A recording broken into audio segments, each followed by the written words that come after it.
Hey everyone, welcome back to another super exciting Art of War stream. We are back at it this weekend with another awesome tournament that we all went to.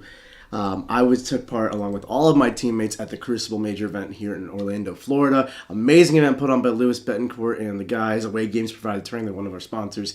It really came together super awesome. I can't support that event enough. They're really trying to grow in the future. And I gotta say, we had such a good time.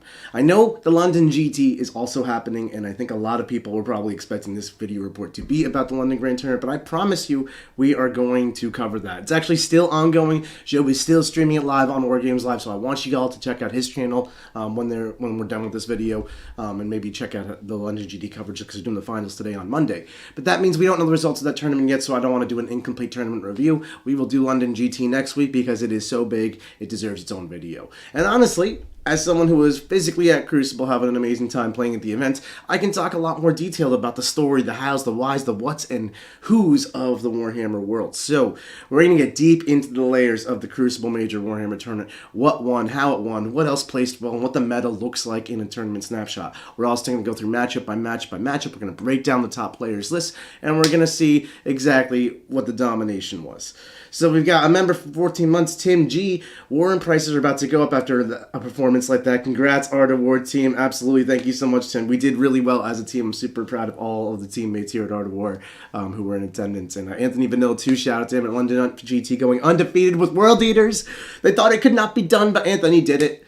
So, amazing weekend all around for 40K. Great time. So, we're going to go through the tournament review. We got another super chat though, so I'll just keep handing these before we get into it. And then I'll save them all for the end after that. Zin25 with a $10 super chat. Congrats on the team results. Looks like John went on an absolute tear and made a statement with bugs. Love to see more games with your Janky Chaos list too. Absolutely, Zinth. We're going to get both of those on stream for you shortly.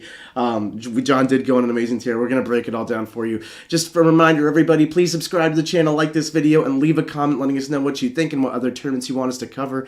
Our ability to perform this content for you completely depends on your support for us. So please, thank you for your super chats and your memberships, everybody. Show your support. And as always, if you want to learn how to actually learn the game, become your best, and try to perform the results that we're about to put up on the screen right here, definitely check out the 3-day free trial of the War Room where you get access to all of our amazing content. Where John, myself, and Quentin, I believe, are all going to break down in detail what the details of this army, of our armies in their list do. So anyway, let's get into it. This is through the Best Coast Pairings app. We've got the Crucible 22 major event here. We're looking at a snapshot of the placing. So this is all said and done. John Lennon, Team Art of War, winning with Hive, Fleet, Tyranids. It's not actually Behemoth. He played the Synaptic Nexus. We'll get into all the lists very shortly. But John took it down, and probably one of the most impressive fashions I think I've ever seen in my entire career. He soloed Art of War, which has never been done. It was amazing. And then won the tournament. So we've got Jack Harpster, Hap Jackster. He went 5-1, losing to John in not the finals, but the semifinals, I suppose, with his Black Templars. Quentin Johnson in third with aeldari. You know, we all were saying aeldari is the menace, aeldari is the greatest. Like, you know, they're still not good, that amazing. I think the results are kind of speaking that aeldari are actually beatable. They are very strong, obviously, but they are not the be-all, end-all. I think the nerfs are actually proving to be fairly sufficient. Although I will say Quentin's only loss was once again to John, who was the menace of this tournament. Then we got your boy Nick in here in fourth. I told you we're coming out of retirement. So I wrote my Janky Chaos list after list spiraling. I have a whole video breaking down how it all works in the War Room already. I'm going to do a post-tournament review specifically on this list, how it works, and my takeaways, and what I'm going to do next coming up this week later in the War Room as well. But going 5-1 again, only losing to John in round 4 there with his Tyranids. Then we've got John's Sweet, more Black Templars, very similar list concept to what Jack was running, although they were definitely some different data sheets being chosen there, so happy to break that down for you. Also strong 6-1 finish. Now we're going in the 4-2 pile, but I'll say no shame here. Brian Joe's going 5-2, only losing to Richard Siegler and John Lennon, who both brought pretty great counters to Imperial Knights. And I will say, Brian Jones is probably one of the most iconic Knight players I know. Probably, like, if you ask me who is a Knight player, Brian Jones is the first person that comes to mind. This man is dedicated to the cause. Truly an honorable man here. And despite all of the nerfs the Knights took, justly, unjustly, whatever, This guy's still putting up results. And look at this. Round 5, 83-point loss to Richard Siegler. That's a 93-point win. That's a 10-point game versus Tau with Imperial Knights. What is that game? Speaking of which, Richard Siegler, the man, the myth, the legend on Tau Empire, going 5-2. Both of his losses again to his own teammates. John knocked him out in round 5, and Jack knocked him down again in round 7. I mean, that's just the way it goes sometimes. No one wants to play the mirror match like that. Tim Penny, Tom Pani, depending on who you ask, 5-2 with the Chaos Knights, an army I almost spiraled into, I might add, right before this tournament. Very exciting, very exciting. I'm going to break that down. Chris Palmer, I actually had the pleasure of playing against Chris in the final rounds of the tournament. He played an awesome High Fleet Invasion Fleet, which is the original Tyranids of the indexes, to a 5-2. A little bit of different style to John, but I played against the Tyranids 3 times this weekend, and I'll tell you, all 3 lists were different High Fleets, and all 3 games were hard. So, Tyranids be Tyranids. Mark Wilkins, 5-2 with Sisters. I don't know what it is. Apparently Sisters are still a fully capable army of producing winning records. I know a lot of people are down in the dumps about them, but this is like the 3rd weekend in a row I've seen Sisters placing highly in a major event or larger. Steven Toski finishing out strong with World Leaders, 5-2. I know earlier he lost to Jack, and I think his final loss, I'm not sure his final loss was 2. Gavin Cron with Necrons, Cody Dre with Orcs, Nick Herding with Chaos Space Marines, and then Aeldari, Dark Angels, and that's kind of the end of the 4-2. So super diverse meta, as you can see. Very, very exciting. Might add Nick Herding here, Warrior member. Wonderful. So, all said and done, a super awesome tournament. Let's get into the list and actually break down kind of how this all works. So John winning Tyranid list right here. Let's view that list. And we'll get into his strength schedule because it's disgusting. John brought Synaptic Nexus. His title list is Think Tank. I like that. Because his army thinks a lot. Death Leaper. I can't believe this guy has 70 points. A Hive Tyrant on foot with Synaptic Control, whatever that is.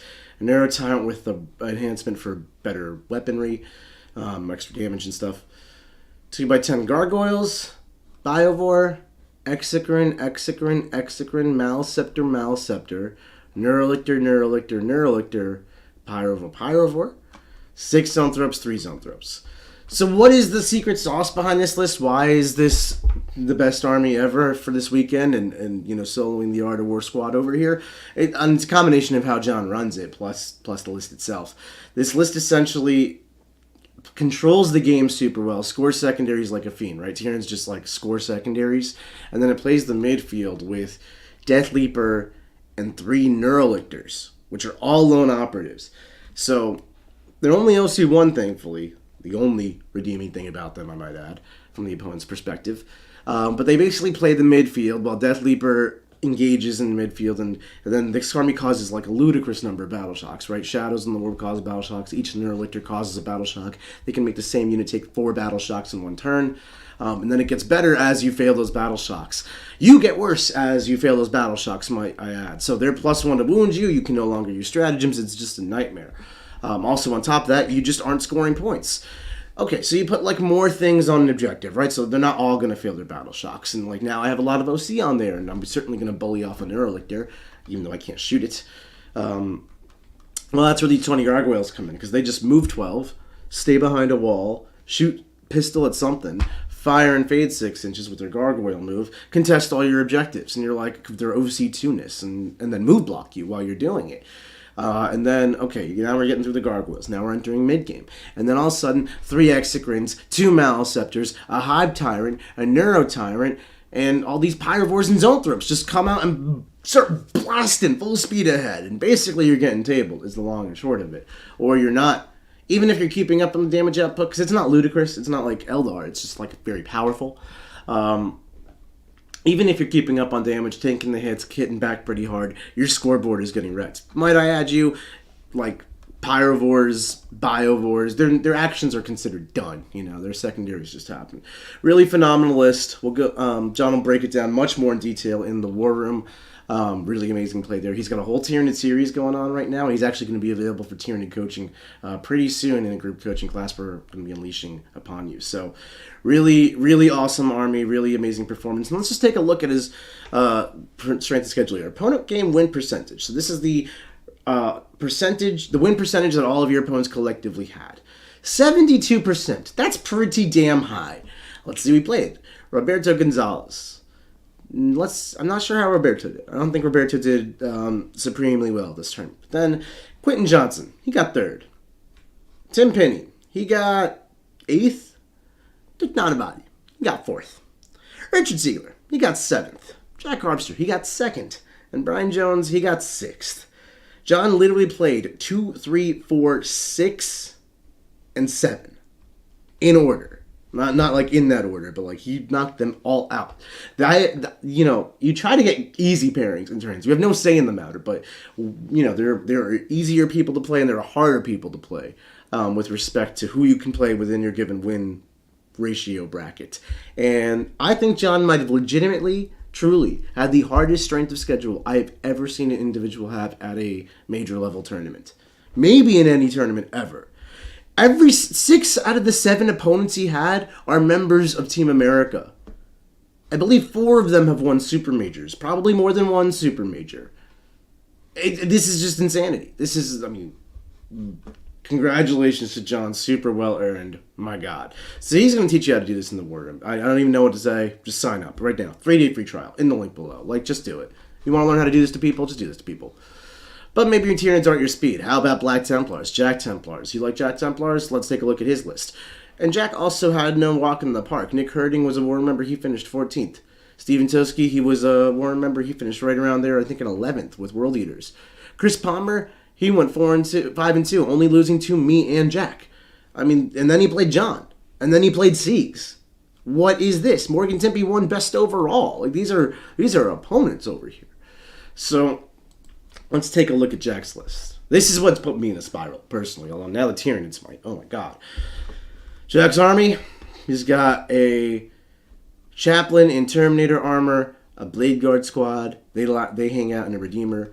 1, 2, 3 Redemptors. I'm telling you guys, the Redemptors are oh my God. And ladies, Redemptors. You watch out for the Redemptors too. They are general neutral people here. They will shoot you. They will kill you. They don't care. 10 Terminators with the Chaplain and Terminator armor. That's going to hang out together.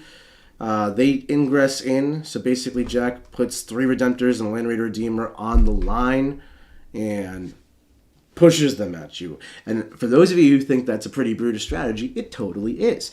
But let me tell you how effective it is, because these are literally the toughest data sheets that exist in the game on their own without support. And it is okay, you can bring your army to bear and kill a Redemptor. Can you bring your army to bear and kill a Redeemer with Blade Guard and 2 Redemptors? 3 Redemptors? No. And then they just keep killing you. Oath the Moment is removing your targets. Finishing it out, we've got 2 Whirlwinds and a Calidus Assassin. 2 Whirlwinds pummeling in at you from the backfield. Just your screens are gone. You can Oath the Moment something in the back and then just slam that with 2 Whirlwinds, and that's pretty painful. And then they're also armor, so you can't attack a weak backfield of Space Marines. You're attacking a Whirlwind, and who's got time to attack a Whirlwind? There are 3 Redemptors and a Land Raider Redeemer. For nobody. But then it's not over. It's your turn too, and now you're getting rapid ingress on by 10 Assault Terminators with Chaplain Terminator arm. Let me tell you, this unit is legitimately unkillable. I have never seen it even come close to dying against Tau, against Eldar, against Chaos Space Marines. It doesn't even come close. It's 40 Terminator wounds, 4 wound Terminator models, 10 of them, because they all have storm shields. Then the Chaplain joins them, gives the entire thing 5 Appeal of Pain. Try to mortal wound it out, 4 Appeal of Pain against mortals. It is literally insanity trying to kill this Terminator unit. Also, if you shoot it, 1 CP, it moves D6 inches closer to you. If it's in combat with you, try to tie it up, you then fall back, or it doesn't finish you off. Guess what? You can't fall back on a 4+. It's just craziness. It's pressure, pain. Essentially. Most Jack-style army I think I've ever seen. Very much what Jack's about. So as we move through, we've got Quentin and his Eldar. So Quentin had some tough games here as well. Most notably he had tough games against John and then Necrons later on throughout the tournament. But he's running his pretty super strong Eldar list. We've got an Autarch Wayleaper, we've got an Avatar, we've got a Farseer, a Skyrunner, and a Spiriteseer. 1, 2, 3, 4, 5. Character is really nice. Not double Avatar, no Incarn. I know we've seen a lot of Incarns in Eldar lists. I'm of the opinion she's actually not worth it. Controversial, I'm sure, but that's my opinion. Quentin has drank my Kool-Aid. He also is his own man and can make his own results as he placed higher than me, of course. And there ain't no Avatar on this list. But I'll tell you what there still is. There's 2 Fire Prisms, because those are amazing data sheets. There's a Night Spinner. Now, Quentin's going for the 1 Night Spinner. We're seeing a lot of 3 Night Spinners going on in Europe right now at the LGT, but Quentin's just going for the 1 as the tool and, like, chip damage. Shadow Spectre, Swooping Hawks, Warp Spiders, and a single Warwalker as our skirmishers, point getters. The 1-1-1-1, I like it. It's a little eclectic, it's a little Quentin, it's a little bit, I want the right tool for the job. And you know, I'm a toolbox player, and I absolutely love this kind of style. And then around it out, we got 10 Wraithguard, who of course joined that Spiriteseer with Fate's Messenger. So Fate's Messenger is going to let you flip a die roll to a 6 every turn. This is going to be used to make things auto hit on Overwatch, make things auto wound of a 6 for devastating wounds when you're shooting normally, and auto use to pass saves when you're getting attacked back. So that's just insanity. Also, he's reviving models. This unit phantasms. He's got Guide and Fortune in this army, so you can have the Fortuned Avatar of Doom that basically cannot die, or you could have Fortune, Phantasm, Wraithguard, which also cannot die. Guide on either unit makes their Overwatch absolutely insane. Of course, you've got Fate Dice Tricks to make the Avatar auto hit on his Overwatch. Autarch Wayleaper is one of the best lone ops you can get. Double Fire Prism to ensure we still have anti-tank. You know, you can't skimp on that. I know Wraithguard and Avatar are amazing at it. They just lead things, but they are also short range. You need to supplement that, and by losing the Wraith Knight, you need to make it up somewhere. Night Spanner, just a tool in the toolbox, and 1, 2, 3, 4, 5 one-ofs in this army. This army is literally all one-of data sheets and then two Fire Prisms, which I think is actually pretty cool. I mean, I'm not going to sit here and say Eldar are cool, but it's pretty cool. Kudos to Quinn, 3rd place is a great showing, only losing to John. Breaking it down a little bit more, we got my Weird Chaos Space Marines. Again, there's a video in the war room right now breaking down exactly how this list theoretically operated, because again, I didn't actually take it to a tournament. I only had 1 rep when I made that video. I just wanted to make it out of passion. Now, I have another video coming later this week which breaks down my games and breaks down my takeaways from the tournament and where I'm going with this list. And some of my next goals coming up as I go to the Tampa GW US Open in just 2 weeks from now. Wow, busy schedule. So, we've got Abaddon the Despoiler. Of course, he's the Warlord. A Demon Prince with Wings, Marcus Lanesh, and Intoxicating Elixir. 2 units of Cultists, a Land Raider, a Forge Fiend with Undivided, Nurgle Hellbrute, 4 Tzeentch Obliterators, Fate Weaver, Selesky, and the Blue Scribes. So a lot of people look at this list and look at me like I'm crazy. It's very small from my normals compared to my normal list. It's very elite and super killy, and it looks a little, what am I doing? Essentially what the list does, in a nutshell, and again you have a full breakdown in the War Room, which is much more in depth, is it puts Cultists in the Land Raider, not very threatening, I know, and it hides the Obliterators and the Hellbrute and Abaddon behind a wall. And then basically what you're doing is you have this little fire castle of Abaddon, Hellbrute, and Obliterators that can threaten with indirect.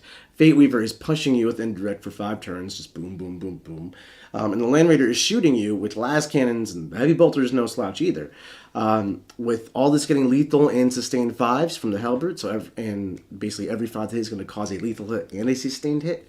And then Abaddon's sitting in this castle giving everybody full rerolls to hit. So those Obliterators become superpower Obliterators. The Land Raider becomes super powerful Land Raider. You can't shoot the Land Raider back because it's Mark of Nurgle. Cultists get out of the Land Raider, go do an action or something, go steal an objective. Other Cultists get into the Land Raider, kind of repeat the process a little bit. You can't just sit there behind walls and hide from this kind of firepower because you're getting indirected, and I have a scoring package. Then as you come out, it kind of gets worse for you. I also have Selesky and the Demon Prince, which just go attack your backfield and just destroy your points getting capabilities. And then it's everything in this army is super tough. And as you casually get to the midfield, there's just an Abaddon waiting for you for advance and charge, and he just murders your face. This army's awesome. It's super fun to play. It is tactically challenging. It's strategically challenging. I did not play it perfectly in any single game I played. I saw a lot of little errors and a few strategic level errors in a lot of places. It's such a room for growth army. I'm so excited about it. I'm going to take you on this adventure in the war room with me. Going through my strength of schedule, round 1 played against Chaos Knights, where I actually almost spiraled into playing Chaos Knights. That was the last list I was going to play before I accepted I was going to play this Chaos Space Marine list. I'm so happy I did switch to Chaos Space Marine. I'm very happy with my performance here. But I found out that my army just dumpsters Chaos Knights, which is great. And I will say, the reason I got off of Chaos Knights and back onto Chaos Space Marines through my list spiral was because he played a practice game in the Mark where I played Chaos Knights and he played this army, and he dumpstered my Chaos Knights with this army. And I was like, let's just swap it up and go back to our roots. Hit the like button. Appreciate you go for it, painting. Hit the like button, hit that subscribe button, and check out the Warhammer. There is a link below for a 3-day free trial. Round 2, I played the first of my Tyranid opponents. This is Kirk, and Kirk had the Vanguard Strike detachment. I'll just go through his list because I thought it was very fascinating. It's a bit different. Now, I don't know how Kirk finished. I think he went at least 4-3. But we got a Broodlord, a Neuro Tyrant, 10 Gargoyles, Biovore, Exocrine, 10 Gene Stealers with that Broodlord, a Lictor, double Norns, a unit of 3 Pyrovores, 2 Rippers, Trigon, 6 Leapers, and Zoanthropes. And what was super interesting about this and the Vanguard style in general is how much trickery and deep strike shenanigans it was going on. Leaping Lictors just started, infiltrated, and then charged into my backfield because he got first turn and just deleted my cultists, stole my objective. If he had drawn capture enemy outpost turn 1, oh my god, he would have actually scored it. So that was pretty cool and very challenging to kind of deal with. Simultaneously, those Gene Stealers scattered up 6th and moved advanced with the Broodlord and just charged my Obliterators turn 1, who were as close to the deployment line as I could because I just didn't think the Gene Stealer charge would be that painful. And ultimately it wasn't. They killed like 2 Obliterators, and then because I'm Tzeentch, I was able to resurrect 1. But, that was going on. It created a lot of tempo problems. And, while there's 2 Norns getting onto the midfield objectives, you don't want to be solving your backfield. And then a Trigon showed up. And then he tried to steal my objective, but my Prince is a Champion just tanked it to the face and then killed him with the support of the Land Raider. So, really awesome game, really awesome opponent. But I must say, I was quite intrigued by the different styles of the Tyranids. We got some comments in the chat saying, join the Warm for a lot of juicy Space Marine content coming out. That's right, Space Marines are releasing 2! How can you not? John's going big deep on those Space Marines right now. So round 3, I played Jory. Jory was another lovely opponent. He also had Chaos Knights, but very similar to round 1. I just did what I do to Chaos Knights, which is just destroy them. Round 4, I played John. John got the best of me. Really amazing game. His Tyranids are a problem, let me tell you. I do not know what the answer is. My brain has been brewing. I had trouble sleeping last night. This man is in my head right now with these Tyranids. Neurolictors attack. Then I played Ariel Cortez, an amazing fellow. Really lovely game, truly. Ariel had a pretty stereotypical Space Marine army. We had a very great game. He made a couple errors, and then I basically just got the best of him that way. James in the 6th round was playing Thousand Suns. I had never played Thousand Suns in a tournament before, and this is my first time doing that. I played them a couple times in practice, and I've never beaten them in practice, so that's not the most exciting thing. Pretty stereotypical Thousand Suns list. Is Magnus 10 Terminators, 20 Rubrics, and the usual myriad of characters. Fun fact, there was a carnivore just thrown in there, just a carnivore. And this game really put me in a different position than I'm used to. I was cowering in fear for the first couple turns, basically, with my Obliterators and Hellbrute and Abaddon literally unable to step anywhere because they'll instantly get deleted by ignore armor saves and teleporting Terminators. But my Land Raider held the fort, and he deployed wide in the open, relying on the Nurgle stratagem to keep him safe. And my opponent essentially came up and went in on the Land Raider, totally deleted it, ignores armor saves, the whole jazz, totally scooped the cultists inside, got within 12, very close to my castle, and really took an aggressive approach to my army. At which point I just popped in direct and I just obliterated 10 Rubric Marines standing in the midfield, really reducing in just 10 Terminators, Magnus, and 2 squads of 5 Rubric Marines. Meanwhile, I have a Prince and Selesky in reserve. Fate Weaver's still pounding indirect downtown. And they're basically here saying, all right, you have to do something because you basically only have 2 units that play Warhammer now. It's 10 Terminators and Magnus. The 2 units of 5 Rubric Marines are literally whatever. They could go for my castle, the Obliterators and Abaddon and all that. But if they do that, you don't get that good line of sight on me. I'm very tucked into the corners of a ruin. It's basically just like a Magnus charge into the Obliterators through the wall is what I'm looking at. And that's not so bad. So That's essentially what ended up happening. Magnus came in, crashed into my obliterators, killed 2, or killed 1.5 or something, and then I just instantly healed 1 for 3, resurrected another, got 8 wounds of value back. Hellbrute within 6 inches of Magnus, Abaddon right next to Magnus, Obliterators right next to Magnus, Forge Fiend shows up from reserve, shoots the Terminators, kills 8 of them, all my guns convene and kill Magnus, backfield is getting obliterated by DM Princess and Celesky, and all of a sudden we got a big win on our hands. So, very interesting game. I think there's a lot of different ways that matchup could go, but I learned a lot that game as well. And then finally I played against Chris Palmer, who also finished 5-2, only losing to myself and Jack, so, very impressive showing there. And he's got a different type of Tyranids. He's got the Invasion Fleet with a Hive Tyrant, a Biovore, like all the Biovore. 2 Exocrines and a Harpster. I thought the Harpster was very interesting and compared to the 3rd Exocrine. I actually quite liked it. The dude was really annoying. He basically soloed Fate Weaver, which sucked, and then did not instantly die to my Obliterator shooting it and then charging it. So all that sucked. We got a Lictor, Maleceptor, 2 Neurolictors, a Norn, a Pyrovore, Rippers, Tyrant Guard, Zoanthropes, 12 Zoanthropes. So really similar data sheets to what we're seeing typically, but just different stratagems. I mean, the Invasion Fleet's still really good. Feel of Pain is amazing. So I ended up 6-1. I played Tyranids 3 times in the tournament. I ended up 2-1 against them, only losing to John with his Synaptic Nexus, defeating Vanguard's Tyranids and the Invasion Fleet Tyranids. I will say part of that could be a skill scenario. I think Chris and Kirk will be the first to admit that John is a bit more experienced with NIDs than they are, and I definitely felt that as the opposition. So I'm not sure that going 2-1 against NIDs should indicate a positive matchup win rate for Chaos Space Marines versus the Tyranids, but I'll take what I can take here. Then we've got 2 wins into Chaos Knights, a win into T-Suns, and a win into Space Marines for a 6-1 finish. Very sweet. Speaking of sweet, we got John Sweet with his Black Templars. A little bit different than what Jack is doing. John is with Redemptors question mark. I love the title because let me tell you what the list premise is here. Captain in Gravis armor. Captain in Gravis armor. Captain in Gravis armor. Captain in Terminator armor. Captain in Terminator armor. Chaplain with jump pack. Chaplain with jump pack. Chaplain with jump pack. High Marshal Hellbrate. Judiciar. Primaris Tech Marine.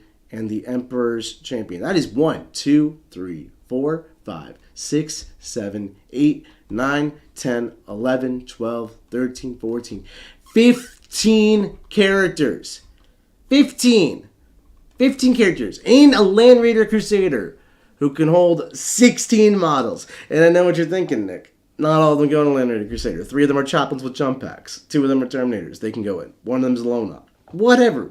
15 characters in a Land Raider Crusader. I thought I took a Pimpmobile. This man and his Pimpmobile, John Sweet, winning a golden ticket because the first 4 participants already had one with his Land Raider Crusader character conglomeration. I am so excited for that. 2 Redemptors, because what do you pair with that? With Redemptors. I love this. Calidus Assess. I need to know what he played. I need to know. I have no idea what he played against. First, he played against James Zizzo, which was actually, I believe, the Thousand Suns player I played against. And I guess this was his only loss. Yes, so Black Templar character spam beating the Thousand Suns. What was the score of that game? I need to know. So James Zizzo, where did he end up? I'm not sure. Okay, well, that was not the most important. Oh, that was John Sweet's loss. Oh, never mind. Everything makes sense. So Black Templars did not, in fact, beat the Thousand Suns with character spam, which I think makes a lot more sense. They can just instantly destroy the Land Raider and they'll just pick up all the characters. But what did John Sweet beat to go 6-1 with this army? After losing to James Izzo, he played Jake Smith in a Black Templar mirror match. But Blake has a much more... Oh my god, Blake had triple Land Raider Redeemers. What is happening? What are these Black Templars on about? The first Black Templar list I looked at was 5 data sheets. It was 3 Redemptors, a Land Raider Redeemer, and 10 Terminators. The next Black Templar list I looked at was 15 characters and a Land Raider Crusader.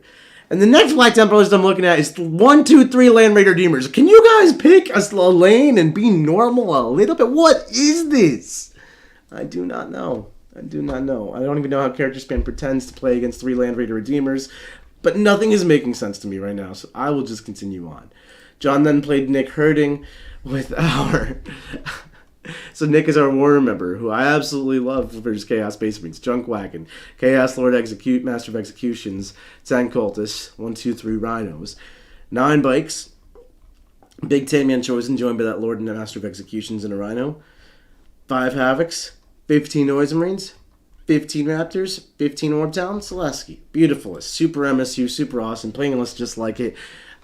I guess it struggled versus non-stop character spam Black Templars. What is this army? John Sweet versus Theodore Buram. Defeating Leagues of Votan. Nice. Then we've got his matchup into Chaos Demons. Oh, this is a list I actually helped Brian Malpass create. We've got 2 Run Masters, 2 Skull Masters, 2 units of Nurglings, 40 Pink Horrors, and then 3 Fat Crusher units. And I guess this lost to the Black Templar character spam. I need to talk to Brian about how this happened. I am enamored with this army. As we get closer and closer to our comeback tour, we got more Chaos Space Marines falling victim. This Chaos Space Marines got triple Vindicator. What is happening in this tournament? How did I not even see this army? I did not see this army yet. Triple Vindicator doing well out here. Oh my god. Alright. Triple Vindicator could not handle the 15 characters. But could Z Martin? Could Z Martin with his Necrons? Don't Necrons literally just stand on objectives against this? Oh, his army's not doing that. His army is like spiders and wraiths, death marks, and destroyers. Okay, I've never seen a Necron army like this. Not really sure what that's doing. But apparently nothing of it could handle the 15 characters. Okay, I got nothing, folks. And that concludes the end of our 5 and 1s. I'll just go a little bit deeper. We got Brian Jones with his Call of the Void Dragon Imperial Knights. Canis Rex, a Cerastus Knight Lancer, a Knight Crusader, a Warglaive, a Calidus, an Eversur, and Inquisitorial Hunchman. So very unique trash. 2 Warglaives, 3 Big Knights. Very different style of Imperial Knight list. Just going through his pairings. Round 1 he played against, looks like Grey Knights. So yeah, the Grey Knights will struggle to kill that kind of armor. Then you played against Necrons. Very MSU Destroyer heavy, 20 Lich Guard. There it is, Necrons. And he was able to box that out. Then we played against Cody Drake's Orcs. Lots of normal Orc things. And he played against Mark Wilkins. Still going undefeated at this point. Mark Wilkins playing Sisters. This was our highest playing Sisters player. And then he finally hit Evan O'Brien, his final opponent, with Chaos Space Marines. The Triple Vindicator army, amazing. And then Richard Siegler and John Lennon, first 2 losses. So really, really impressive showing from Brian here, beating some very top, powerful factions with Chaos Knights. Absolutely demonstrating domination with his Knight army here. And then to round it out, we've got Richard Siegler with his Tau, Commander Farsight, Shadow Sun, Cold Storm Battlesuit. And what's interesting here is he's got for triple Crisis bricks, but one you'll notice is Cyclics as usual, and the other is all fusion. And this was tech to help him against specifically like John and Jack and myself and those things. And he did end up playing John and Jack and did not end up working, so he might have to go rethink his strategy a little bit, as a lot of us do into John's Tyranids. Another 3-man Cyclic Crisis unit. 2 Ghost Keels, Piranha, double Stealth Suits, double Tetras. A lot of cheap stuff. So, all said and done, Richard had an amazing weekend, finishing 5 and 2, only losing to his teammates, John and Jack. And then to round out our top 10, we've got Tim Pinney and his Chaos Knights. Tim's got Stalker, 1, 2, 3 Brigands, 4, 5, 6 Brigands. I don't know why I stopped at 3. They all have 6 Brigands. 2 Huntsmen, 3 Carnivores, 3 Nurglings, and the Blue Scribes. Pretty stereotypical Chaos Knight list, going for a little variation of running Huntsmen instead of Carnivores. Slightly more Nurglings than we're used to seeing, but, you know, Chaos Knights are Chaos Knights. Finishing 5 and 2. And then finally, we've got Chris Palmer's, his Nids we've already went through. That was the Invasion Fleet. And then Mark Wilkins with Sisters in 11th. And Magifier Morvenval, St. Celestine. Looks like 10 Sisters. A couple Arco-Flagellum squads, very cheap, nice units here. Castigator, Castigator, Castigator, Triple Castigator, 2x2 Crusaders. Excellent units here for screening and whatnot. 1, 2, 3 Exorcists, 3 Solo Mortifiers, the Big Chonkin Paragon Warsuits with Morvenval, 3 Solo Penitent Engines. Very MSU Sisters Army, 12 vehicle chassis right then and there, and then the great characters. Really awesome Sisters list. Going 5 and 2 with it does not surprise me. I mean, it surprised me because Sisters are regarded as a weaker faction, but that is a great Sisters Army. So, awesome job by Mark Wilkins. And the last one I really want to take a look at is Steven Toski and his World Leaders, just because World Leaders don't typically get much love, and this was a very unique World Leaders list. Titled the Karn Squad, we got Karn the Betrayer, Lord Invocatus. No Angron, different take on World Leaders. 1, 2 units of Jackals, a 10-man Berserker unit, no Master of Executions that everyone tells me is so amazing. Big Exalted 8-bound 6-man, 2 units of Chaos Spawn. I just never see Chaos Spawn. How fascinating. A Land Raider, and then 3 World Leaders Predator Destructors. What is that? I don't know, but I like Predator Destructors. I don't know if I like them in World Leaders, but hey, I'm not telling this man how to play his faction. He's doing good. He's got a lot of firepower as Predators and Land Raider. 2 5-man Terminator squads to round it out. Very different take on World Leaders, but a pretty impressive showing. Steven only lost to Jack in round 3. And looks like in round 5 he lost to Tim Penny's Chaos Knights. So really awesome match there. So great tournament. Rounding it out, our top 10 was Tyranids, Templars, Eldar, Chaos, Templars, Imperial Knights, Tau, Chaos Knights, Tyranids, and Sisters. So quite a bit of Tyranids, quite a bit of Templars. Exactly kind of as I predicted, this AOC meta is coming for us all. Maybe not for long, as the new Space Marine Codex has been demonstrated to not have armor or not have Oath of Moment, so maybe that'll change the effectiveness of this army a little bit. But for now, I'm super excited to see the meta. It looks really healthy. I'm very excited for my Chaos Space Marine list. I know John's super excited about his Tyranids. Jackson loves his Black Templars. Siegs, I think, has got to revise his Tau strategy a little bit. I'm curious what he's going to do. He's actually doing some group coaching right now, which you can get available in the War Room. John, of course, is doing the same thing with his Tyranids up and coming in the next couple weeks. And then I'm sure we'll get more and more of those coaching sessions going along with all the videos that we have on file already, which you can access for free in the warroom.vh.x.tv in the link below for a 3-day free trial. If you want to learn how to sweep tournaments 1, 2, 3, 4, and 7, winning every award there is to win while being an excellent sportsman, definitely check out the War Room. It's right up your alley. We just love 40K. We love helping people get better. Do yourself a favor, check it out. Link below for a 3-day free trial. Please like the video, subscribe to the channel, and leave a comment letting us know what you thought. Until next time, everybody.